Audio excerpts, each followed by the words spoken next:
Hello guys, welcome back to another video. In this short tutorial I will discuss about how to enable eye tracking feature on your iPhone on iOS devices. Guys, make sure your iPhone updated on iOS 18. Now open setting application. Now scroll down and find out accessibility. Tap on it. Now scroll down and here's the option eye tracking. Simply tap on it and simply turn on eye tracking from here. When you turn on, simply your eyes focus on this goal.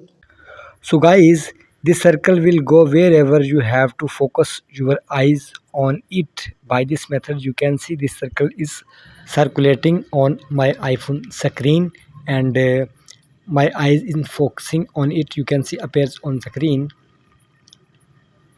Here is, so please wait for some seconds. You can see appears on screen, and this is the last moment.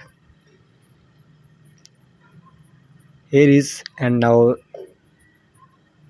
can see now your work is done. You can see your eye tracking option is enabled on your iPhone. Now you can control your iPhone with your eyes focusing. You can see appears on screen. When your eyes is eye tracking, here is, you can see appears on screen, and you can use eye tracking option feature on your iPhone by this method. So guys, please like my video, subscribe to my channel for the latest more updates.